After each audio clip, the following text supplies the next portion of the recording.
O Ao Ponto firmou uma parceria com a Rede Brasil do Pacto Global, iniciativa criada pela ONU em 2000 que reúne empresas e organizações em torno de ações em frentes como direitos humanos, trabalho, meio ambiente e combate à corrupção.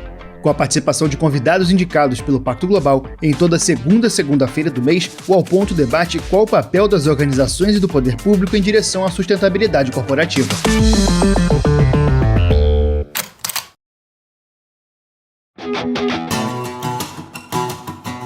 Compliance. A palavra tem origem do verbo inglês to comply, que significa agir de acordo com uma regra, um comando ou um pedido. Estar em compliance é respeitar leis e regulamentos, internos e externos. É um caminho para começar a combater a corrupção. O compliance se tornou conhecido no Brasil logo depois das primeiras fases da Operação Lava Jato. Foi um dos mecanismos que as empresas passaram a adotar para minimizar os riscos de práticas em desacordo com as leis e com as regras da própria organização. Com isso, as corporações criaram ferramentas para melhorar sua governança e evitar punições pela Lei Anticorrupção, criada em 2013, que passou a punir objetivamente as empresas que cometem atos contra a administração pública, seja no Brasil ou no exterior. Vamos falar agora das fraudes em contratos com o Estado. O governo garante que está punindo e fiscalizando. Já são mais de 10 condenações e um total de 3 milhões de reais em multas. O problema é que se não houver comprometimento, o compliance e outras ações de governança para coibir a corrupção nas empresas se tornam apenas peças de marketing, com pouca efetividade para alcançar os objetivos propostos em cada uma das iniciativas. Por isso, fortalecer as boas práticas demanda engajamento e compromissos adicionais. A Rede Brasil do Pacto Global da ONU, por exemplo, trabalha com um conceito de ações coletivas para combater a corrupção que já estão em vigor em 3 segmentos econômicos, como a construção e a limpeza urbana, que eventualmente aparecem no noticiário policial. Polícia Federal investiga a lavagem de dinheiro em empresas de limpeza urbana que atuava aqui na varrição de São Paulo. O esquema funcionava com a emissão de notas fiscais frias. Quais são as ferramentas das empresas para atuar preventivamente no combate à corrupção? Como identificar indícios de que há práticas ilícitas em curso nas corporações? E de que forma funcionam essas ações coletivas que reforçam os compromissos com a integridade nos negócios em diferentes segmentos da economia? Esses são os temas do Ao Ponto desta segunda-feira. Eu sou o Roberto Maltic, estou com a Carolina Moran e nesse episódio conversamos com a Camila Araújo, diretora de Governança, Riscos e Conformidade da Eletrobras e líder das ações contra a corrupção do Pacto Global da ONU no Brasil. Fique com a gente.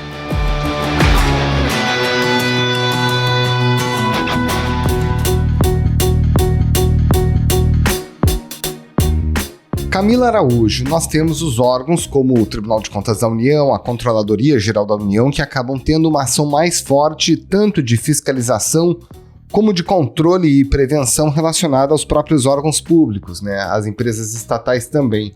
Na iniciativa privada, nós temos as áreas de compliance das empresas como instrumentos importantes de prevenção dos atos ilícitos.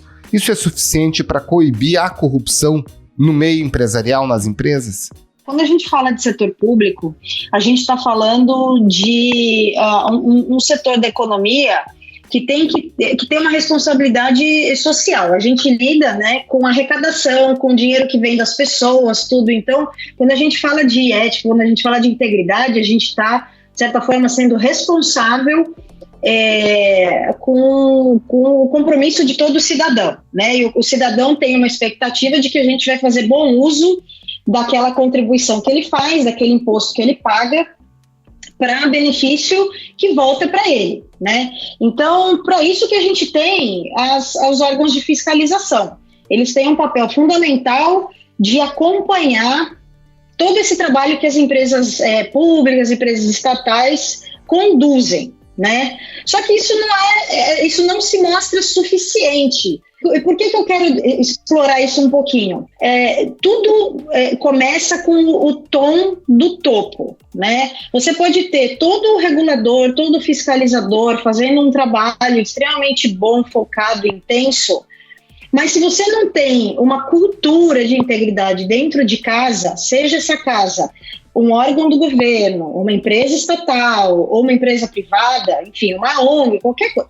Se você não tem essa cultura da ética e da integridade dentro de casa, você pode ter o melhor controle possível, não vai funcionar, né? Porque você depende desse norte moral, né, que a gente espera construir para a condução de negócios pelas empresas.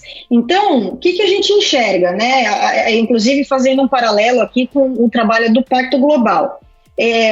As empresas, elas começaram há alguns anos, né, a dar um foco maior na questão da integridade, né, e na questão da mudança, da evolução da cultura interna. Isso foi derivado de todos os acontecimentos que a gente viu no nosso país, né, escândalos de corrupção, mau uso do dinheiro público, relacionamento público-privado deturpado, né, com fragilidades, com erros, né, com inconvenientes, por assim dizer. 2 empresários suspeitos de corrupção e lavagem de dinheiro foram presos pela Operação Lava Jato aqui em São Paulo. As investigações apontam o envolvimento deles no esquema ilegal com a Transpetro. E aí as empresas, com o advento da lei anticorrupção, que foi uma iniciativa muito poderosa, né, do país, elas começaram a trabalhar em como melhor aderir dentro de casa. Só que não é só um trabalho de adesão à lei. É aquilo que eu falei, é uma mudança de cultura. E as empresas, elas se viram num momento em que era necessário não só estabelecer controles internos para assegurar uma disseminação da cultura de conformidade, de integridade dentro de casa, mas também capacitar as pessoas. A gente vem de gerações, não uma geração, mas gerações de uma cultura brasileira focada no jeitinho, né, na tirar vantagem, tirar proveito, que é o que a gente via veiculado, mas que a gente percebeu que não refletia exatamente a nossa realidade, né? Mas as empresas precisavam reforçar isso dentro de casa, estimular a conduta correta, estimular a transparência nos relacionamentos, estimular a boa condução de relacionamentos comerciais. Então não foi só você criar um processo interno com controles, foi você também capacitar, estimular, comunicar, engajar e dar o exemplo do topo, né? Se o topo não vem com este norte moral que eu estou falando, né, você não consegue engajar ninguém da parte da base, né, de quem faz, de quem realiza no dia a dia.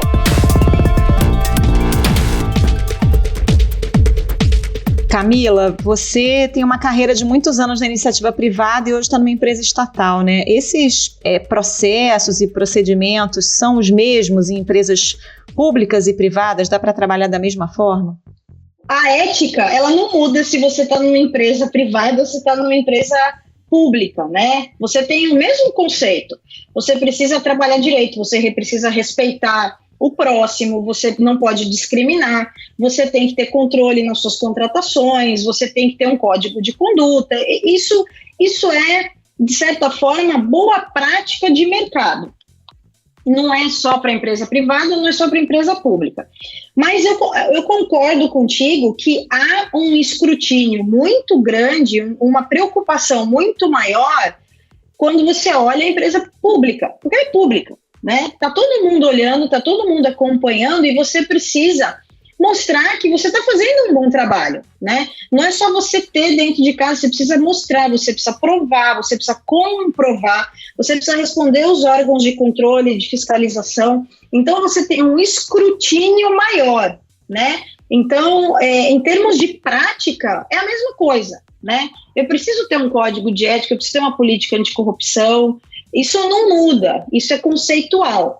Mas a forma como a gente executa, que a gente mostra serviço e que a gente corrobora o trabalho que é feito internamente, eu diria que ele é mais frequente e mais forte até do que numa empresa privada.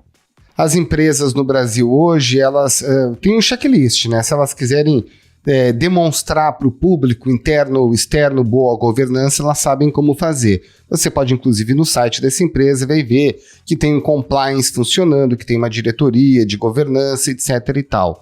Na sua avaliação, isso está mais para a peça de marketing no Brasil ou as empresas estão aderindo de fato a regimes de compliance com independência para que do início ao fim da cadeia dessa empresa todo mundo se submeta às mesmas regras?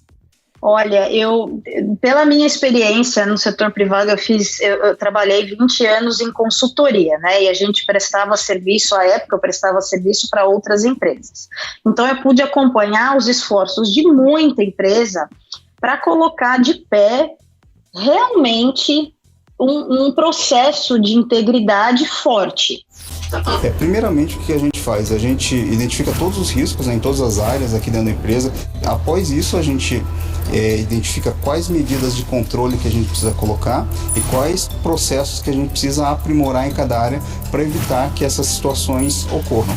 Não era para inglês ver, era uma coisa que era, de certa maneira, existia, tímida, e que ganhou muita importância, ganhou muita relevância e era nobre. As iniciativas sempre muito nobres, né? Pelo pacto, eu consigo dizer de forma muito clara que todo mundo que está lá tem esse engajamento. As pessoas e as empresas que participam da plataforma, elas estão lá no tempo delas, de forma voluntária. As empresas participam, envolvem pessoas, colaboradores, representantes, para participar, para contribuir, para construir um país melhor. Um ambiente de negócios mais transparente e mais sério. Então, eu diria que se a gente pegar grandes e médias empresas, isso realmente foi muito incorporado, né, com muita força. Você pega as pequenas empresas, você vê um movimento mais tímido, mas nem tanto frágil, muito pelo contrário, você vê elas começando a buscar até o pacto mesmo. Como é que eu posso participar do pacto? Como é que eu posso incorporar as melhores práticas na minha empresa que tem 10 funcionários? Como é que eu engajo as minhas pessoas? Como é que eu faço adesão ao Pacto Global? Quero participar também. Então, assim, das grandes, você consegue chegar nas menores através da cadeia de fornecimento, né? Da cadeia de suprimentos. E esse é um dos pilares que a gente está trabalhando no pacto. Até através das ações coletivas, que eu vou falar um pouquinho mais à frente, a gente tem ações coletivas que começaram pela indústria e aí derivaram na cadeia de fornecimento, até ações individuais via subgrupos do Pacto Global, onde a gente dá treinamentos para a cadeia de fornecimento, a gente está construindo, tem manual, tem guias, né, de como estimular, de como engajar e, de certa forma, como ajudar a implementar todos esses procedimentos de integridade nessas empresas que têm menos estrutura, menos pessoas, mas muito interesse, né? Então, respondendo a sua pergunta, não acho que o esforço que a gente sentiu no passado foi para inglês ver. Eu acho que existem pessoas e empresas buscando o certo, fazendo o certo. Eu acho que isso teve uma mudança muito grande no nosso país. Não deve parar, não poderia parar de qualquer forma. A gente agora precisa alcançar ensino, a gente precisa alcançar estruturas de educação, porque isso vem da base, né? Mas a gente não pode parar com esse esforço. É um esforço importante, é um esforço de presente e de futuro.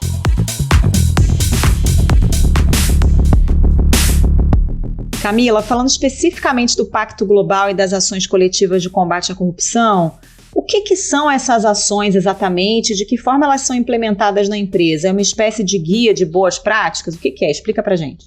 As ações coletivas, eu diria que são uma das iniciativas mais nobres do Pacto Global.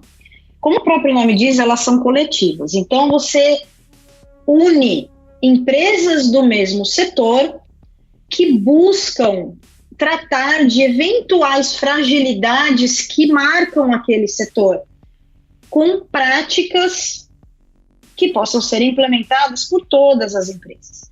Então, você tem um compromisso, a gente põe todo mundo numa sala, por assim dizer, apresenta, né, qual que é a ideia da ação coletiva. A gente precisa que as empresas se engajem, se comprometam, e uma vez elas se comprometendo, a gente começa então o trabalho.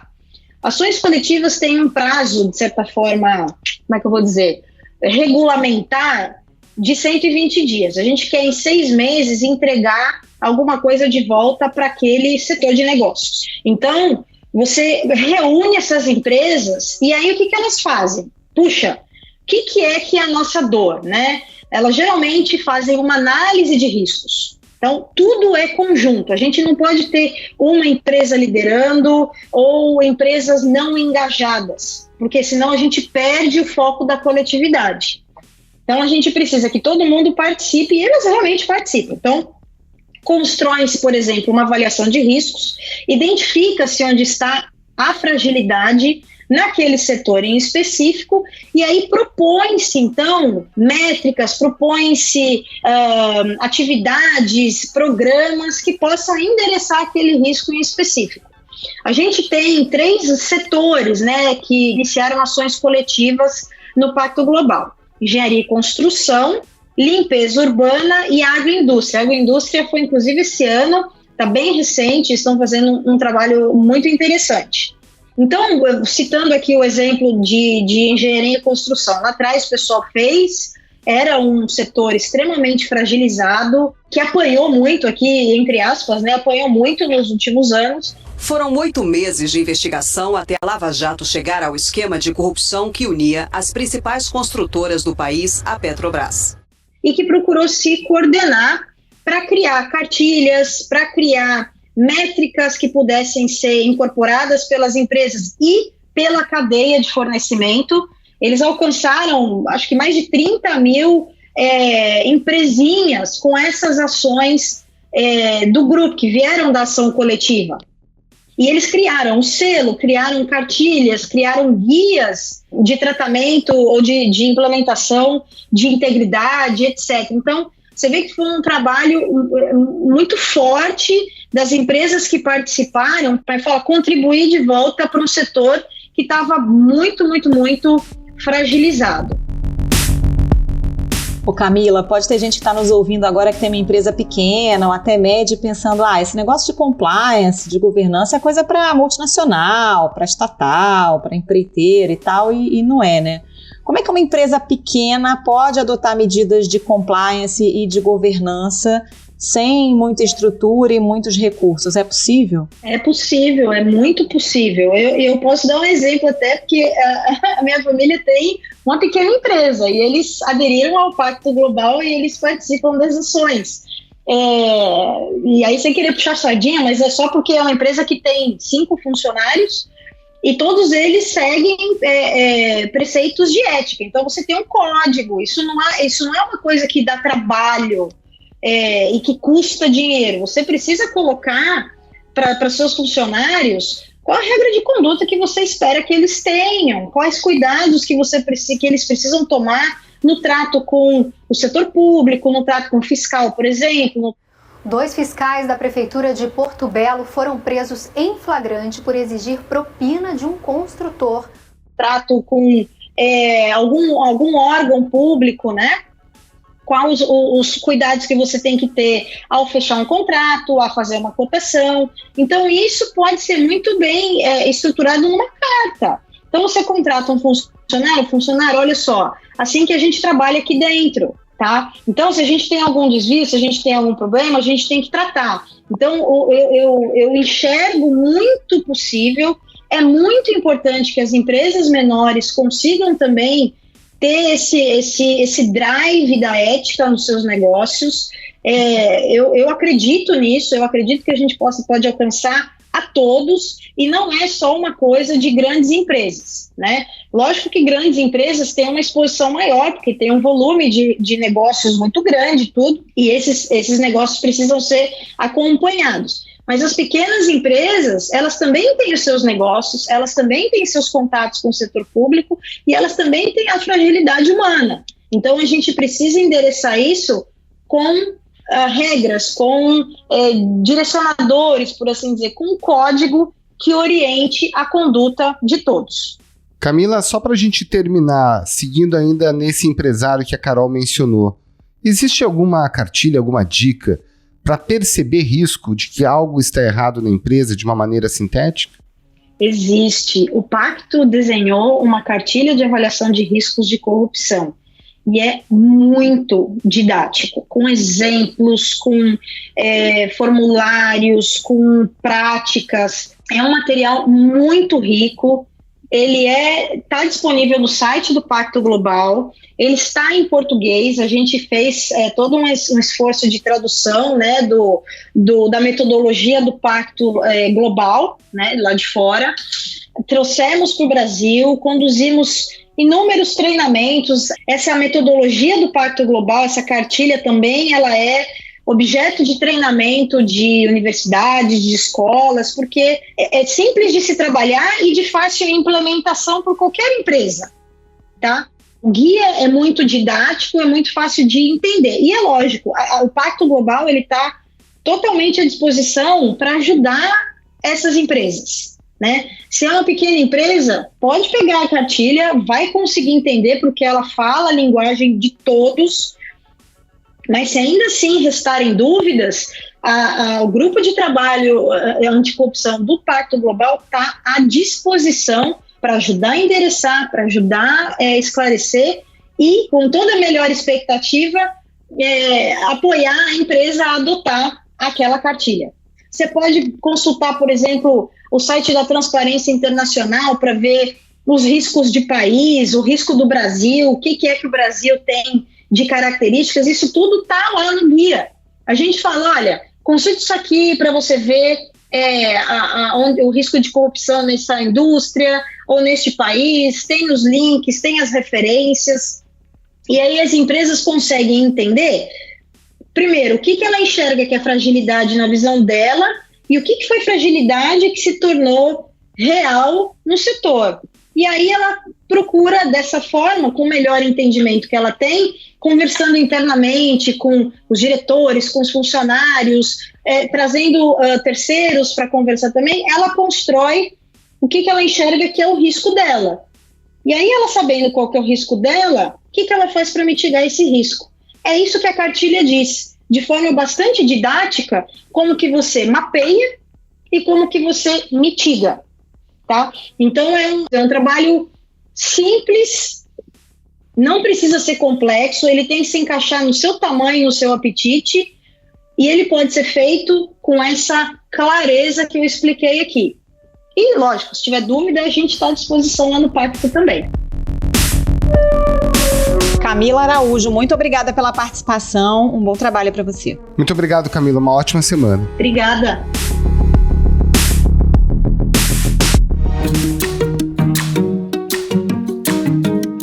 Esse foi o Ponto de hoje, o podcast diário da redação do Globo. Nessa conversa a gente conta com a participação de toda a equipe do jornal, as mesmas pessoas que levam até você informação e análise de qualidade todos os dias.